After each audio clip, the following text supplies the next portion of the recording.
राष्ट्रीय स्वयंसेवक संघ अभी जो कर रहा है वह उसके शताब्दी वर्ष का अभियान है और वह भारत और भारत के बाहर दोनों जगह कर रहा है, जिसको यह अभियान चला रहा है, जिसे उसकी छवि को सुधारने का अभियान कहा जा रहा है। मेरे घर भी 3 तरह के स्वयंसेवक आए थे, जिनको मैंने कहा कि उन्हें दरअसल खुद अपने संगठन के बारे में सही समझ पहले हासिल करनी चाहिए। ये किस तरह देश में जहर फैलाता रहा है और हिंसा फैलाता रहा है। अगर एक व्यक्ति जो बलात्कारियों का नेता है, जो खुलेआम जनसंहार का आह्वान आह्वान करता है, दावा करता है और उस पर गर्व का ऐलान करता है, अगर वो यह कहे कि हम उसके दोस्त हैं, तो हमें शर्मिंदा होना चाहिए। हमें कहना चाहिए कि नहीं, मैं तुम्हारा दोस्त नहीं। लेकिन ऐसा नहीं है। हम में से ज्यादातर लोग खुश हैं। इसीलिए मैंने कहा कि ये दो मुंहे हैं या इनकी दो जुबानें हैं, या द्व्यर्थी बात करते रहते हैं। आप इनके बयान को देखिए। मोहन भागवत आज जो बोल रहे हैं, कल उसके ठीक उलट बोलेंगे। जैसे मोहन भागवत ने यह कहा कि भारत के सारे लोगों में एक ही डीएनए है। ठीक। उसके तुरंत बाद उन्होंने बयान दिया कि अरे, बहुत बड़ी साजिश चल रही है, भारत के राज्य तंत्र में घुसपैठ करने की साजिश चल रही है। कौन कर रहा है घुसपैठ? और इसराइल के खिलाफ इसलिए है कि उसने फिलिस्तीनियों का हक मार लिया है और वो फिलिस्तीनियों का पिछले 75 साल से 78 साल से संहार कर रहा है, इसलिए वो उसके खिलाफ है। लेकिन राष्ट्रीय स्वयंसेवक संघ उसके साथ है और भारतीय जनता पार्टी उसके साथ है। और आपने ठीक ही कहा कि जब आरएसएस की स्थापना हुई थी, तो आप उसके संस्थापकों का लेखन पढ़िए उस वक्त का। उसमें वे स्पष्ट रूप से मुसोलिनी की प्रशंसा कर रहे हैं, जो कि फांसीवाद का संस्थापक विचारक है।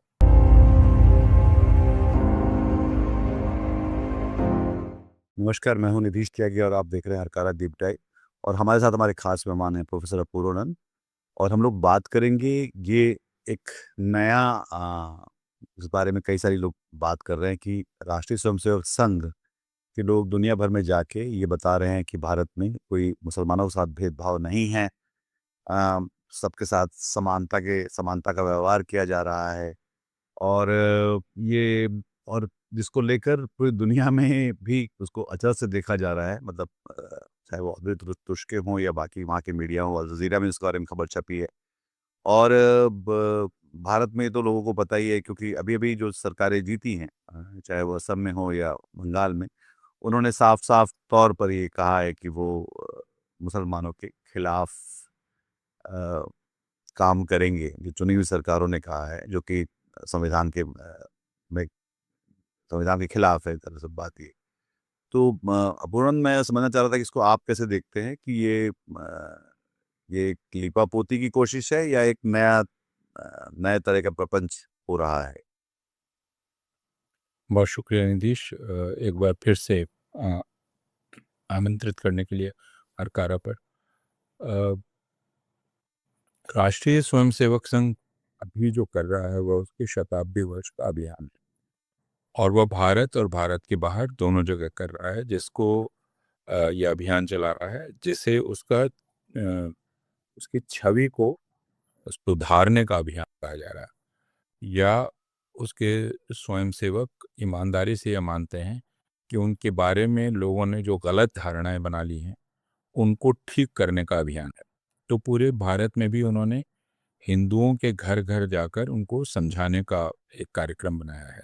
मेरे घर भी 3 तरह के स्वयंसेवक आए थे, जिनको मैंने कहा कि उन्हें दरअसल खुद अपने संगठन के बारे में सही समझ पहले हासिल करनी चाहिए कि यह किस तरह देश में जहर फैलाता रहा है और हिंसा फैलाता रहा है। जिसको सुनकर वो थोड़े आश्चर्यचकित हुए। अ, तो यह पूरी दुनिया में यह अभियान चल रहा है और इसके दो कारण हैं। एक, कि अब पूरी दुनिया में अमेरिका, यूरोप, ऑस्ट्रेलिया, बाकी तमाम जगहों पर हिंदू डायस्पोरा बढ़ता जा रहा है। उसका आकार बढ़ रहा है, संख्या बढ़ रही है। और जैसा अमेरिका के बारे में भी लोग जानते हैं और बाकी जगह भी, कि हिंदू पैसे वाले हैं, शिक्षा का स्तर भी है और वहाँ की राजनीति में भी उनका असर बढ़ रहा है। और यह बात भी हम सारे लोग जानते हैं कि हिंदू डायस्पोरा में हिंदुत्ववाद का प्रभाव बहुत अधिक है। इस तरह की कई रिपोर्टें पिछले 20 साल में जारी हो चुकी हैं जिनमें बतलाया गया है कि अमेरिका से काफ़ी पैसा आता है विश्व हिंदू परिषद को और राष्ट्रीय स्वयंसेवक संघ को। इसलिए सारे देश बहुत महत्वपूर्ण है राष्ट्रीय स्वयंसेवक संघ के लिए। और इस तरह की रिपोर्टें भी जारी हो चुकी हैं जिनमें राष्ट्रीय स्वयंसेवक संघ ने इन देशों में अपने संगठन बनाए। उनका नाम राष्ट्रीय स्वयंसेवक नहीं है, HSS जिस तरह के संगठन दूसरे देशों में हैं। लेकिन साथ ही साथ दूसरे देशों की जो मानवाधिकार संस्थाएं हैं, दूसरे देशों की जो वहाँ की विधायिकाओं की संस्थाएं हैं, वे लगातार उनके देश में जो भी हो रहा हो, लेकिन दुनिया के दूसरे देशों में धार्मिक स्वतंत्रता की क्या स्थिति है इसकी जांच पड़ताल करती रहती हैं। और बीच बीच में उनकी रिपोर्ट आप देखते होंगे, US कांग्रेशनल कमेटी की रिपोर्ट, जी। यूरोपियन यूनियन की कमेटी की रिपोर्ट आती रहती है। और उन रिपोर्ट्स में साल दर साल भारत के बारे में यह बतलाया जा रहा है कि यहाँ धार्मिक स्वतंत्रता गिर रही है। जो अल्पसंख्यक हैं उनके, मुसलमानों, ईसाइयों, खासकर इन दोनों की धार्मिक स्वतंत्रता घट रही है। और उसका कारण राष्ट्रीय स्वयंसेवक संघ और उससे जुड़े हुए संगठनों की गतिविधियों को बतलाया जाता है। तो ये इन रिपोर्टों में बार बार आ रहा है। राष्ट्रीय स्वयंसेवक संघ को ऐसा लग रहा है कि वह एक सम्मानित संगठन है। खुद उसकी अपने बारे में छवि है कि वह एक सम्मानित संगठन है। भारत पर अब उसका एक छत्र राज स्थापित हो चुका है और वह यह सपना देख रहा है कि शायद अगले 100 साल तक वह राज करेगा। तो अब उसे एक सम्मानित संगठन के तौर पे पूरी दुनिया में देखा जाना चाहिए। इस वजह से उसके नेताओं के दौरे यूरोप और अमेरिका, इन दोनों जगहों पर चल रहे हैं, जिनमें वो बतलाने की कोशिश कर रहे हैं कि राष्ट्रीय स्वयंसेवक संघ के बारे में वो जैसा सोचते हैं वैसा नहीं है। और भारत भी अल्पसंख्यकों के लिए बहुत ही सुरक्षित जगह है। तो ये दो कारण हैं जिस वजह से राष्ट्रीय स्वयंसेवक संघ इसको कर रहा है। क्योंकि एक, जैसा मैंने कहा, कि उसके लिए धन का स्रोत है ये जगह, और दूसरे वो ये समझता है कि इन जगहों पर जो अ, उसके बारे में आलोचनात्मक रुख है, उसकी वजह से उन लोगों का काम करना मुश्किल होगा। तो उसको, उन दोनों को ठीक करने के लिए ये अभियान चल रहा है। इसमें जो एक बात तो शायद यही है कि जिस समय भारत के चुनावों में साफ-साफ ये बात कही जा रही है, जहाँ पे जो वो आरएसएस का ही है, जो भारतीय जनता पार्टी है, उसमें शुभेंदु अधिकारी जो बंगाल के मुख्यमंत्री बने हैं और हिमंता बिश्व शर्मा, वो तो सबसे बड़े-बड़े मतलब नफ़रत और हिंसा दोनों की बातें करते हैं और अदरिंग की बात भी करते हैं। तो उसमें उस वक़्त आप दोनों बातें एक साथ कैसे हो सकती हैं कि क्योंकि वो भी लोग देख रहे हैं कि ये भी हो रहा है यहाँ पे? राष्ट्रीय स्वयंसेवक संघ का मतलब ही है पाखंड और दोहरी जुबान, दो जुबानें या कटी हुई जुबान जिसको लोग कहते हैं। गांधी ने जिसको कहा था फोर्क टंग। तो राष्ट्रीय स्वयंसेवक संघ के बारे में यह है कि अगर वो ये कहे कि मैं पश्चिम जा रहा हूं, तो आप पश्चिम की दिशा की तरफ मत देखिए, आप दक्षिण की तरफ देखिए जहां वो जा रहा होगा। तो राष्ट्र आरएसएस जो कहता है उस पर बिल्कुल विश्वास नहीं करना चाहिए अपने बारे में। आरएसएस जो कर रहा है उसको देखना चाहिए। आरएसएस की एक दूसरी खूबी क्या है? वह खूबी है कि आरएसएस क्या है ये आप पता नहीं कर सकते। और अ, यानी एक तो वह ऐसा संगठन है जो रजिस्टर्ड नहीं है, ये सारे लोग जानते हैं। और ये बहुत हैरानी की बात है कि ये भारत के का सबसे धनी संगठन है, सबसे धनी संगठन है। इसके पास अ, खुले आम हर साल गुरु दक्षिणा में पैसा आता है, लेकिन इसका कोई हिसाब किताब इस देश के पास नहीं। ये रजिस्टर्ड नहीं है। इनकम टैक्स की क्या स्थिति है किसी को पता नहीं है। खाता बही इसके सदस्यों की का कोई रजिस्टर नहीं है। तो इसका अर्थ यह है कि ये बिल्कुल ही अनअकाउंटेबल है। इसकी कोई जवाबदेही नहीं है, किसी को के प्रति कोई जवाबदेही नहीं है। और ये कितने आश्चर्य की बात है कि इतने सालों से इस देश की सत्ता ने, जो कि गैर भारतीय जनता पार्टी या गैर जनसंघ सत्ता भी रही है, उसने इजाजत दी है इस तरह के एक कानून से ऊपर चलने वाले संगठन को जी। देश में काम कर। तो पहली बात तो आपने जैसा कहा कि दो मुख्यमंत्री हैं, शुभेंदु अधिकारी और हेमंत बिस्वा शर्मा, जिन्होंने खुलेआम ये कहा है कि वे मुसलमानों के खिलाफ काम करेंगे, और वे मुख्यमंत्री हैं। भारत के प्रधानमंत्री नरेंद्र मोदी हैं, जिन्होंने कहा सबका साथ सबका विकास, लेकिन हर जगह जब भाषण देने का मौका आता है तब वो हिंदुओं को कहते हैं कि मुसलमान उनकी संपत्ति पे दांत लगाए हुए हैं, मुसलमानों की निगाह उनकी बेटियों पर है। ये बेबी कहते हैं कि मंत्रीगण भी कहते हैं, लेकिन उसके साथ वो सबका साथ सबका विकास की बात भी करते रहते हैं। तो इस बात को समझना हम लोगों के लिए बहुत आवश्यक है कि आरएसएस का मतलब ही है पाखंड और झूठ और द्व्यर्थी भाषा में बात करना, लगातार दो जुबानों में बात करना। आप आरएसएस की बात पर कतई नहीं जाएं। दूसरे, ये अभी देखें, ये जिन दो नेताओं का अपना नाम लिया, ये आरएसएस के नहीं है, इनकी दीक्षा आरएसएस में नहीं हुई है। लेकिन ऐसी क्या मजबूरी है कि जैसे ही भारतीय जनता पार्टी में कोई शामिल होता है, वो तुरंत मुसलमान विरोधी भाषा बोलने लगता है। हेमंत बिस्वा शर्मा के बारे में कहा जाता है कि कांग्रेस में जब तक थे, इनकी भाषा अत्यंत ही धर्मनिरपेक्ष थी। बीजेपी में जाते ही मुसलमान विरोध इनकी जुबान में आ गया। उसी तरह दूसरे नेताओं को आप देख सकते हैं, शुभेंदु अधिकारी, बहुत सारे ऐसे नेताओं की फहरिस्त है इनकी जुबान पर, यहाँ तक कि उसके करीब रहने पर भी। जनता दल यूनाइटेड जो बिहार में है, उसके नेता भी मुसलमानों के खिलाफ बोलने लगे। तो पारस पत्थर को छूने से सोना हो जाता है, मैंने उसको छुआने से। बीजेपी और आरएसएस के संपर्क में आते ही आप में घृणा का संचार हो, घृणा और हिंसा दोनों का। ये तो ये प्रक्रिया कैसी रही होगी कि जैसे दोनों ही, शुभेंदु अधिकारी भी और हेमंत बिस्वा शर्मा भी, दोनों ही भ्रष्टाचार के कई मामले इनके खिलाफ थे, और उसके बाद इन पर जांच वगैरह बिठाई गई, और उसके बाद ये वॉशिंग मशीन से गुजरे, और उसके बाद भ्रष्ट नहीं रहे और फिर सांप्रदायिक हो गए। तो ये भी एक देखने समझने की बात है कि दरअसल ये राजनीति के क्लब प्लेयर्स की तरह है कि आज हम इस क्लब के लिए खेल रहे हैं, पर कल हमें कुछ ज्यादा हमें कुछ फायदा मिलेगा तो हम इस क्लब में चले जाएंगे। तो इसमें और साथ ही इसके अलावा जो मैं सोच रहा था कि मोहन भागवत का एक बयान, इसी जब ये दत्तात्रेय होसबोले का बयान आया, उसी दौरान मोहन भागवत का बयान आया कि भारत तो हिंदू राष्ट्र बन चुका है। तो एक अब तरफ वो आपके कई तरह का भ्रम, हाँ। हाँ, भ्रम फैलाते रहते हैं। जैसे वो ये कहते रहते हैं कि हिंदू राष्ट्र बनाने की कोई जरूरत ही नहीं है, हिंदू राष्ट्र है। ये ऐसे बयान मोहन भागवत के आप बीसियों देखेंगे, पहले होसबोले का भी देखेंगे कि बनाने की कोई जरूरत नहीं है।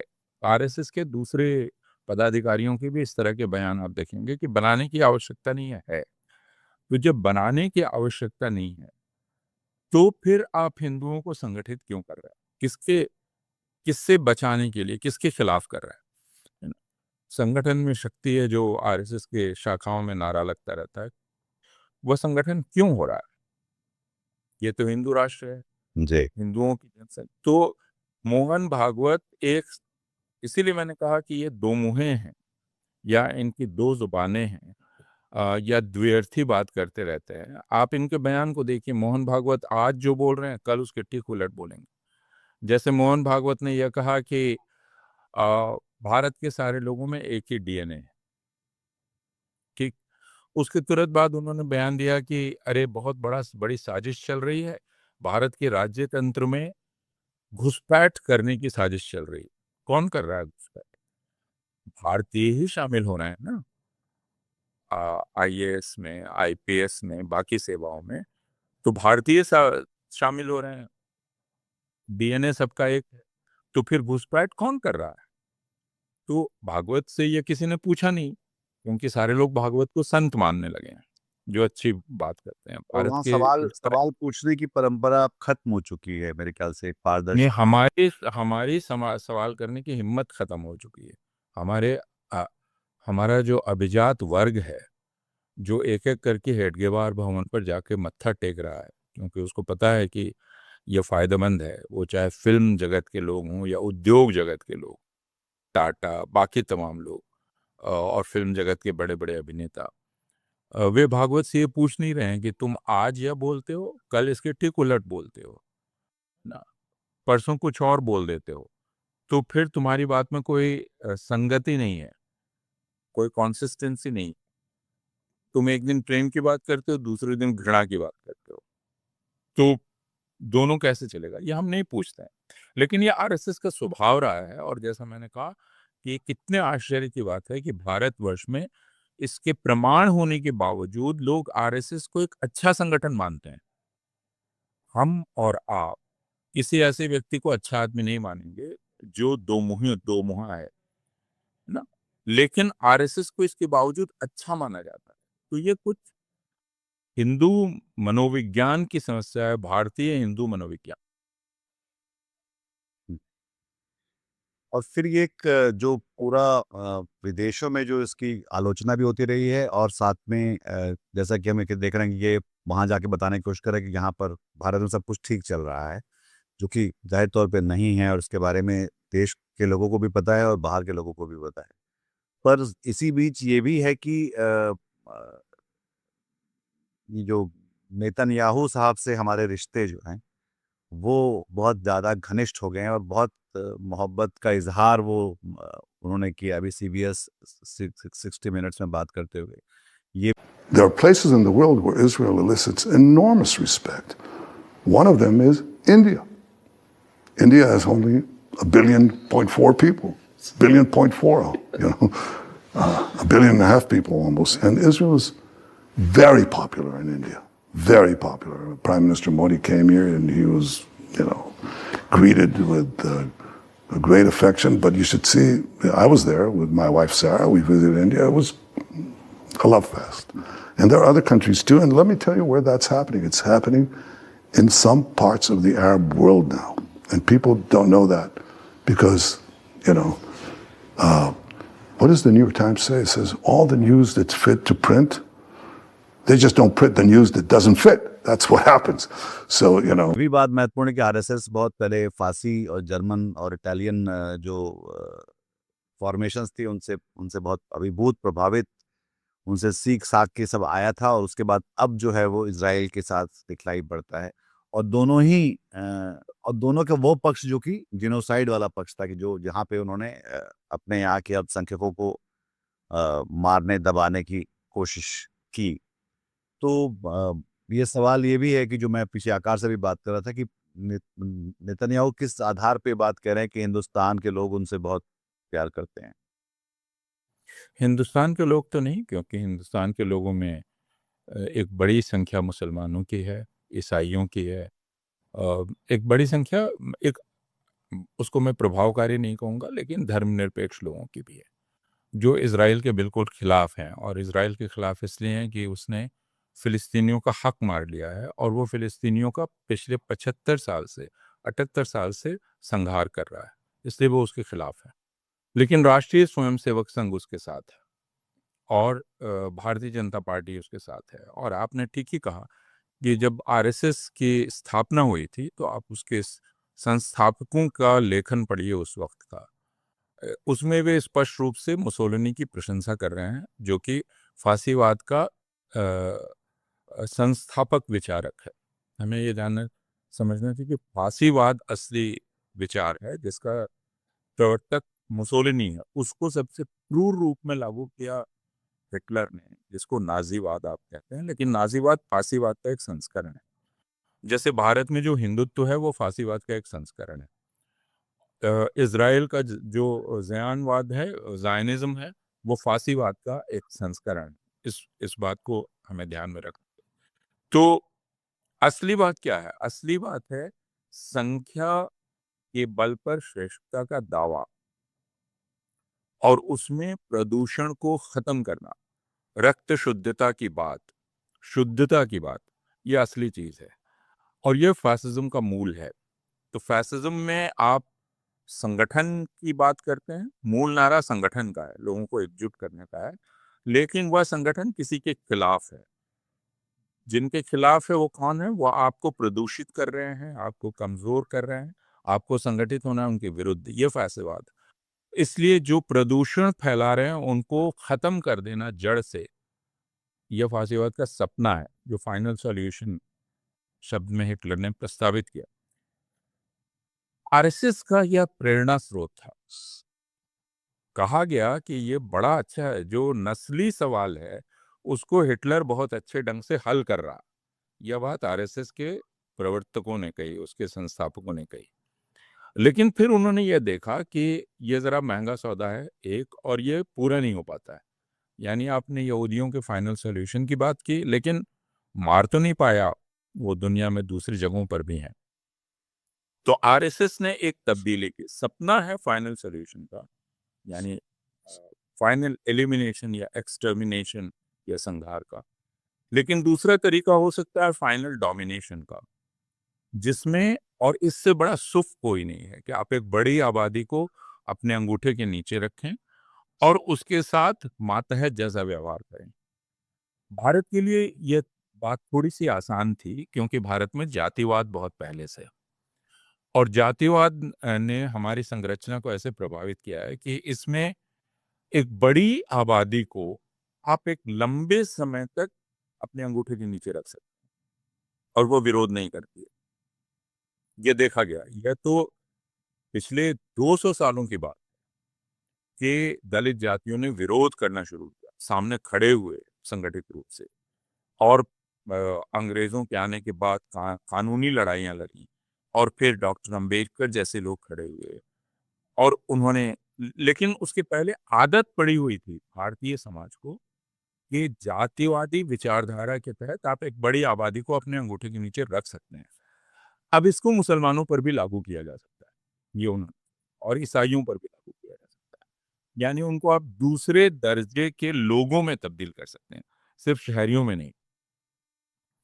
तो ये एक तरह का अपार्थाइड है जो इजराइल में दिखलाई पड़ रहा, और इसीलिए हिटलर के जाने के बाद जो आरएसएस के लिए आदर्श राज्य हो गया वो इजराइल हो गया, क्योंकि इजराइल अब वह कर रहा है जो हिटलर कर रहा था, या उससे भी क्रूर तरीके से कर रहा है, भद्दे तरीके से, अ, अश्लील तरीके से कर रहा है।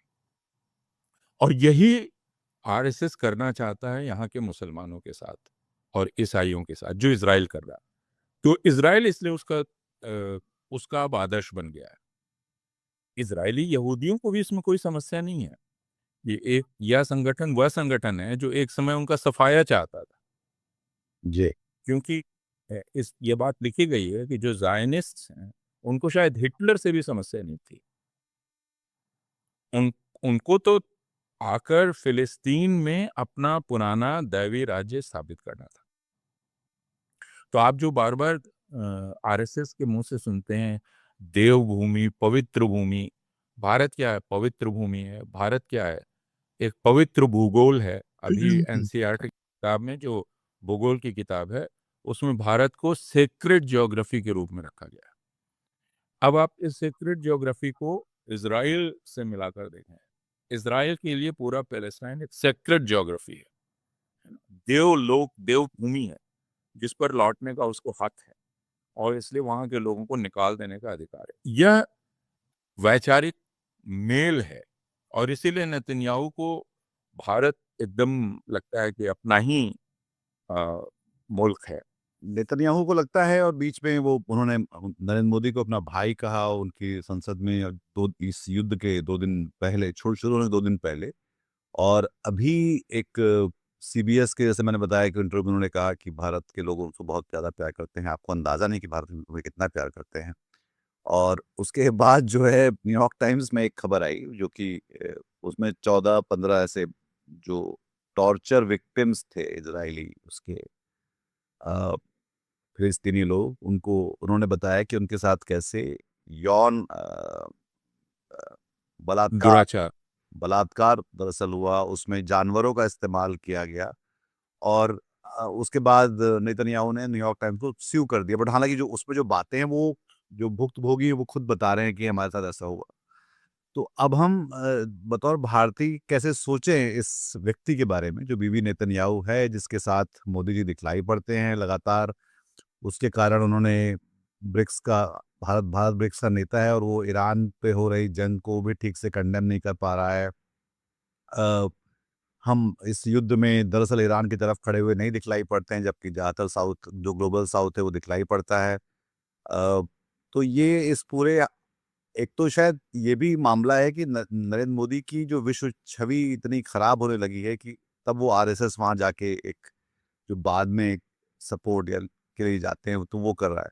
पर अभी यहीं पे बात करते हैं जो नेतन्याहू के बारे में है, कि ये हम किन लोगों के साथ दिखलाई पड़ रहे हैं दुनिया में, और क्या हमें एक परेशान और शर्मिंदा दोनों होना चाहिए या नहीं होना चाहिए इस बात। हाँ, अगर एक व्यक्ति जो बलात्कारियों का नेता है, जो खुलेआम जनसंहार का आह्वान आह्वान करता है, दावा करता है और उस पर गर्व का ऐलान करता है, अगर वो यह कहे कि हम उसके दोस्त हैं, तो हमें शर्मिंदा होना चाहिए। हमें कहना चाहिए कि नहीं, मैं तुम्हारा दोस्त नहीं।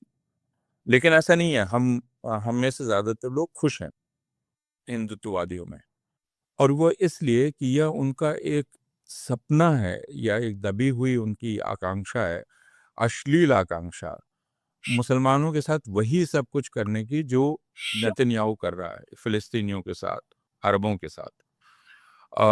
उसमें जो सेक्सुअल फैंटेसीज हैं वो शामिल हैं। इसलिए आप बार बार इस तरह के वीडियो देखते हैं जिसमें आपको मिल जाएंगे हिंदुत्ववादी ये कहते हुए कि अगर कोई एक मुसलमान लड़की से शादी करके लाएगा तो उसको यह इनाम दिया जाएगा, है ना, ये किया जाएगा। तो ये बाकायदा अभियान चल रहा है, भाषण दिए जा रहे हैं, वीडियो इसके प्रसारित किए जा रहे हैं, कोई कार्रवाई नहीं हो रही है। तो ये हमारी हिंदुत्ववादियों के भीतर की एक दबी हुई इच्छा है, जिसको वे देखते हैं कि इजरायली पूरा कर रहा है, तो उनको काफ़ी खुशी होती है। लेकिन पूरी दुनिया के लिए ये बड़े शर्म की बात है कि अगर डोनाल्ड ट्रंप के बाद नेतन्याहू का कोई सबसे बड़ा दोस्त है या उसके पहले, तो वो नरेंद्र मोदी है। ये भारत के लिए बहुत ही शर्म की बात है। तो उसको वो मुंह उठा के दिखा नहीं सकते, चेहरा किसी को दिखा नहीं सकता। लेकिन हम गर्व महसूस करते हैं इसमें कि अ, इसका गर्व, जैसे आपने कहा ब्रिक्स के हम अभी अध्यक्ष हैं, रोटेशनल है। हालांकि इसको भी हम अपनी उपलब्धि बना देते हैं कि रोटेशनल में G20 में आए तो कह दिया कि उपलब्धि है। उसका जब लोगो जारी हुआ तो उसमें भी हमने कमल लगा के अपने को बहुत बड़ा महान समझा, और उसके बाद महान साबित। जब तो ये झूठ मौका आया बार बार। तो गए। और इसको ये भी कहना जरूरी कि ये ईरान पे हमला पिछले साल भी हुआ था, और तब ब्रिक्स का नेता ब्राजील था, और उसने बकायदा इस पर एक पूरा बयान जारी किया था। हमने और ये भी बहुत मजेदार बात है कि नरेंद्र मोदी यूएई में थे, और ईरान के जो विदेश मंत्री दिल्ली में थे, और उन्होंने कहा कि हमारा बयान जो है वो उसको उसको शामिल नहीं किया गया ब्रिक्स के बयान में। तो ये भी उन्होंने खुल के कहा। हाँ, एक तो उसके पहले बार बार ये कहा जा रहा था कि भारत ब्रिक्स का चूंकि अध्यक्ष है, भारत को पहलकदमी लेनी चाहिए, वो भारत ने नहीं ली। ये पहली बात।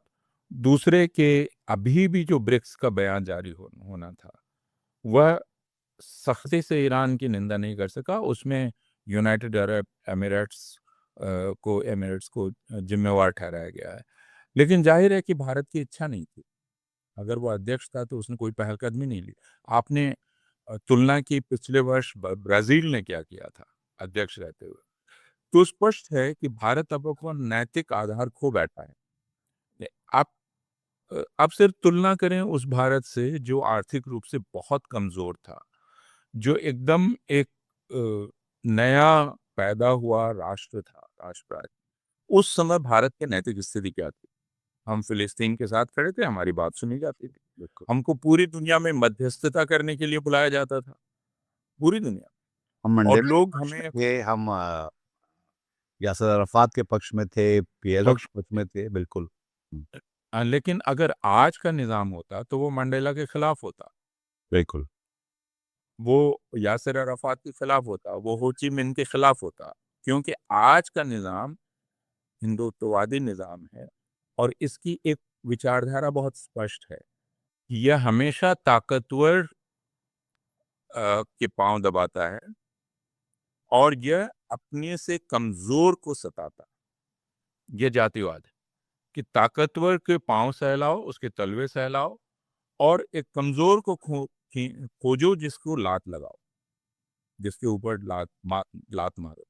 तो यह भारत की अब परराष्ट्र नीति हो गई है या विदेश नीति हो गई है कि जो मजबूत है उसके सामने गिड़गिड़ाओ, वह कितना भी हमको दुत्कारे, कुछ करे, या तो ही करते रहो या खामोश खड़े रहो, और जो थोड़ा कमजोर दिखलाई पड़े उस कुछ उसके खिलाफ करो। हालांकि अब भारत से कमजोर कोई नहीं। अब बांग्लादेश ने भी कहा कि ये बर्दाश्त नहीं किया जाएगा कि आप जो कर रहे हैं, और नेपाल ने भी अभी ऐतराज जताया है। तो जी। अब भारत की हालत ये है कि भारत के पड़ोसी जो आकार में उससे छोटे हैं वो उसको चेतावनी दे रहे हैं कि अपनी सीमा में रहो। बांग्लादेश ने कह दिया है कि ये जो आप अवैधानिक रूप से कर रहे हैं, गैर कानूनी, और ये देखिए भारत की इज्जत क्यों गिर गई है। हेमंत विश्व शर्मा ने सबके सामने यह कहा कि वो गैर कानूनी तरीके से बंगाली मुसलमानों को इकट्ठा करके और रात के अंधेरे में ढकेल देता है बांग्लादेश की सीमा के बाहर। ये मुख्यमंत्री कह रहा है। बांग्लादेश ने कहा यह बर्दाश्त नहीं किया जाएगा, छूटा दे। तो अब आपकी इज्जत कहीं नहीं, बांग्लादेश में आपकी इज्जत नहीं है, आपकी इज्जत नेपाल में नहीं है, कहीं भी आपकी इज्जत नहीं है। पाकिस्तान के साथ लेकिन देख ही रहे हैं कि सिंदूर के बाद से जो पूरा हाँ, दुनिया और में ऑपरेशन सिंदूर के बाद पूरी दुनिया में यह माना जा रहा है कि पाकिस्तान की हैसियत बढ़ गई है, भारत की हैसियत घट गई है। ये पूरी दुनिया मान रही है, सिर्फ हिंदुत्ववादी नहीं मान रहे हैं। पूरी दुनिया ये कह रही है कि भारत की हैसियत घटी है, और यह पता चल गया है कि भारत की सैनिक क्षमता भी बहुत कमजोर है, भारत की मारक क्षमता भी बहुत कमजोर है। वो भारत के भीतर कितना ही दावा करता रहे, आ, और पाकिस्तान ने रणनीतिक बढ़त हासिल कर दी उसमें। चीन ने भी खुलेआम कह दिया कि हमने साथ दिया पाकिस्तान। तो भारत एक तरह से एकदम अकेला भारत ने खुद को कर लिया है। उसका दोस्त सिर्फ और सिर्फ नेतन्याहू जो और कि यूनाइटेड अरब जो कि एमिरेट्स। हाँ, नहीं हमारे वो तो ये तो खैर ट्रांजैक्शनल लोग हैं। वही मैं कह रहा हूँ। पूरा गल्फ कंट्रीज तो एक अलग ही, वो एक अलग शायद बात करने की बात है कि जहाँ पे उनका बिल्कुल एक एक सौदेबाजियों की तरह सब कुछ चलता है कि उनकी सुरक्षा भी कोई और देखता है, उनका ट्रेड कोई और देखता है, उनका बिजनेस कोई और देखता है, उनका तेल कोई और निकाल के ले जाता है, ये सब होता है। वो एक नहीं, वो सब क्या है, जमींदार हैं हाँ और जिनके आबादियों को कोई हक नहीं है। हाँ और जैसे ईस्ट इंडिया कंपनी यहाँ के रेसिडेंसी चला रही थी, वैसे वो रेसिडेंसी उन्होंने दे रखी है। और नरेंद्र मोदी उन्हीं के साथ तस्वीर खिंचाने में सबसे अधिक गौरव का अनुभव करते हैं। अभी जो मैंने बाहें फैलाए हुए तस्वीर देखी उनकी, है ना, जिसमें वो बहुत दूर से दोनों बाहें फैलाए हुए यूएई के शेख को गले लगाने के लिए पड़ रहे हैं। तो यह एक बहुत ही दयनीय तस्वीर है भारत की, है ना। जी। तो इसमें अब जो ये जो बात सबसे महत्वपूर्ण ये है कि हमारे साथ खड़े खड़े होने वाले जो है उसमें कोई अच्छे लोग शायद नहीं दिखलाई पड़े, जिनके साथ हमको दिखलाई पड़ना चाहिए, जो देश में और दुनिया में जो इंसाफ की तरफ खड़े हों या इंसानियत की तरफ खड़े हों, वो भारत के साथ खड़े हुए नहीं दिखलाई पड़ रहे हैं। और ये शायद तो दो बात है, उत्पीड़ित जनता किसकी तरफ आशा की निगाह से देखती है। वियतनाम की जनता जब लड़ रही थी, भारत की तरफ देखी। दक्षिण अफ्रीका के लोग लड़ रहे थे, भारत की तरफ देख रहे थे। अ,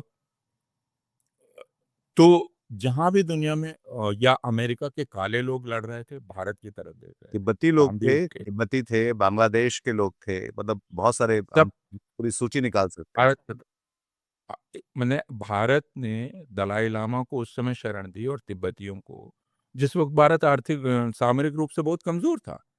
तो ये नेहरू का नैतिक बल था कि उन्होंने यह किया। अब हम ये कर सकते हैं? हम बिल्कुल ही ये नहीं कर सकते और हम नहीं करेंगे। तो हमारा कोई भी उत्पीड़ित जनता अब भारत को अपना प्रेरक नहीं मानती, भारत को अपना मित्र नहीं मानती। ठीक है? जो ताकतवर हैं वो जानते हैं कि भारत से जो करवाना है वो हम करवा सकते हैं। आप राष्ट्रीय स्वयंसेवक संघ के एक प्रचारक हैं, राम माधव, जिनको भारत में बुद्धिजीवी के रूप में स्थापित करने का काम भारत के मीडिया ने ले लिया है। उनका कॉलम छापा जाता है, तक उनको स्थापित किया जा रहा है बुद्धिजीवी। राम माधव ने शायद अमेरिका में ही एक अमेरिकी संवाददाता से बात करते समय यह बात कबूल की, यह बात उन्होंने कही कि हमारे साथ अमेरिका अच्छा बर्ताव क्यों नहीं कर रहा है, जबकि हम वह सब कुछ कर रहे हैं जो अमेरिका कह रहा है हमसे करने को। We lagged behind. We agreed to stop buying oil from Iran. We agreed to stop buying oil from Russia, facing so much criticism from our Indian opposition. We agreed for 50% tariffs. Agreed means we did not say anything. We maintained our patience. 50% tariffs we agreed. Today, in the new trade deal also, we agreed for 18% tariffs, higher than what it used to be. I mean, average tariff. So, where is India lagging behind in that? What are those issues that where India is not doing enough? America ने हम पर tariff लगाया, हमने मान लिया। America ने कहा कि रूस से तेल न लो, हमने तेल लेना बंद कर दिया। अमेरिका ने कहा ईरान से न लो, हमने सौदा बंद कर दिया। फिर भी अमेरिका हमको क्यों दुत्कारता? ये आरएसएस का एक सिद्धांतकार बोल रहा है। तो और जब फटकार पड़ी तुरंत कह दिया नहीं मेरे तथ्य सारे गलत थे। अरे आप एक पढ़े लिखे आदमी, अंग्रेजी भी बोलते हैं, बाहर गए, अपने ये वाक्य स्पष्ट कहे, अंग्रेजी में उसका अर्थ समझ में आ रहा। अब आप कह रहे हैं कि मैं झूठ बोल रहा था। तो आरएसएस यही है जो राम माधव। उसके बाद भी वो चेहरा ऊपर करके है, नहीं मैं झूठ बोल रहा था, कोई बात नहीं। मैं झूठ बोल रहा था लेकिन मेरी भावना ठीक जो बात कर रहा था, क्योंकि मैं भारत के पक्ष में बात कर रहा था। तो झूठ बोलना माफ है।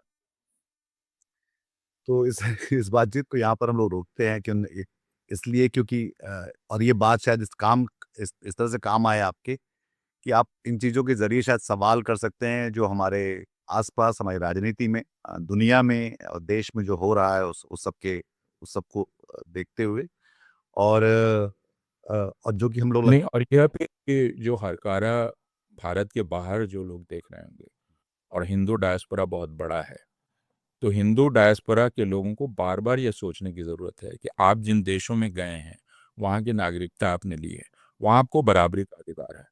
आप वहाँ मंदिर बना सकते हैं बड़े बड़े, आप जुलूस निकाल सकते हैं, आप धार्मिक त्यौहार बना सकते हैं, आप मुख्यमंत्री बन सकते हैं, आप प्रधानमंत्री बन सकते हैं, आप बड़े बड़े पदों पर जा सकते हैं। लेकिन आप वहाँ रह के एक ऐसा भारत देखना चाहते हैं जिसमें मुसलमान को कोई अधिकार ना हो, या आप कर रहे हैं, आप उसके लिए पैसा दे रहे हैं भारत में। तो जरा अपने बारे में सोचिए कि अगर यही व्यवहार आपके साथ होने लगे, है ना, जो ट्रंप ने कहा बीच में कि ये सब पैरासाइट हैं जो भारतीय आ रहे हैं, है ना, तो बहुत बुरा लग गया। लेकिन आप यही बात रोज रोज रोज रोज भारत के बाशिंदे मुसलमानों और ईसाइयों के बारे में कर रहे हैं, और उसके लिए आप राष्ट्रीय स्वयंसेवक संघ को पैसा भेज रहे हैं। तो इस पर जरा उनको भी सोचने की जरूरत है। नहीं, उनको तो खास तौर पे क्योंकि वो और ये बात अगर वो एक प्रेशर ग्रुप की तरह या उस तरह से कहेंगे तो शायद उसका असर ज़्यादा पड़ेगा बजाय स्थानीय उसमें जो लोग कह रहे होते हैं और वो भी हम देख रहे हैं कि कैसे भारत का एक हिस्सा जो है वो काफ़ी इसको लेकर वहाँ पर एक नफरत और हिंसा की करेंसी चल रही है, एक हिस्से में नहीं भी चल रही है। तो वो भी देखने की समझने की बात है कि ऐसा क्यों हो रहा है कि भारत का एक हिस्से में ज़्यादा ये एक चुनाव, नफरत, हिंसा एक साथ काम करते हैं और सारी जितनी जो एसआईआर और बाकी जरियों के जहाँ पे चुनाव को जो है प्रभावित किया जा रहा है। तो बहुत-बहुत शुक्रिया पूर्ण इस बातचीत के लिए और दर्शकों आपका भी इस बातचीत में शामिल होने के लिए। बस इस बातचीत में जो सवाल हम लोगों ने रखे हैं वो शायद आपके भी काम के हों और आप चाहें तो अपने हम ख्यालों के साथ उसको साझा करिए आपके आसपास जो कुछ हो रहा है उसको इस रोशनी में देखिए कि ये किस तरह की बात आपसे कही जा रही है, और आपसे शायद उम्मीद की जाती है, शायद आप जानते हुए या ना जानते हुए उसमें फिर चुप रहना वो भी एक तरह का समर्थन देना होता है। सवाल कीजिए, बारे में बात कीजिए। बहुत बहुत शुक्रिया, बहुत शुक्रिया पुरोना। बहुत शुक्रिया। आज की ताजा खबर, आज की ताजा खबर, आज की ताजा खबर। आओ काका जी इधर, आओ मामा जी इधर, सुनो दुनिया की खबर।